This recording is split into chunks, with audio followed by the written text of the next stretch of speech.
A link to bee deaths was discovered by a well-known scientist, and the repercussions of his discovery and his publishings about this were anything but celebratory.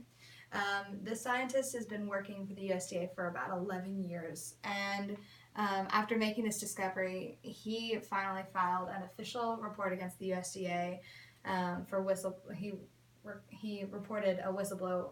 report against them. He claims that he was being harassed and not allowed to talk to the press, disrupted in his labs that he was working in, and was denied grants that he was already given to try and almost bully him into letting the discovery go unnoticed.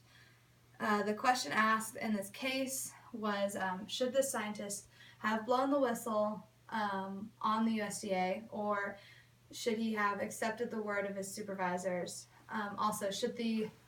government employees be held to a strict standard of confidentiality, or does ethics require that they be allowed to use their discretion in determining whether to blow the whistle on their employer? My point of view would be that the scientist did the right thing blowing the whistle,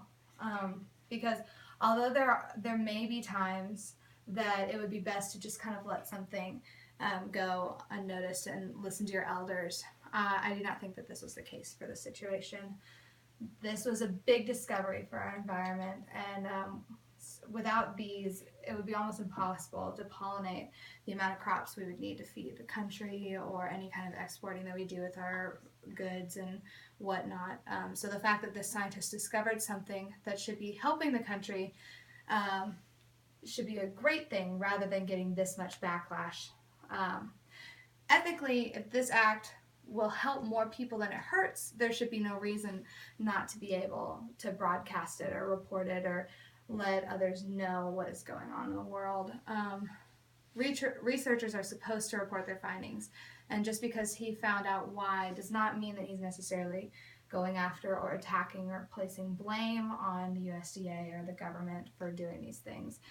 This should have been something that started the development of something great, a healthier pesticide that doesn't cause as many negative repercussions for humans as they're consuming it,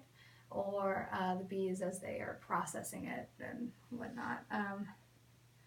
In addition, I also think that there should be a decent amount of consideration before blowing the whistle, just to make sure that you're not reporting something that is just heard around, or coming from an unworthy source. So yes, to some degree, I do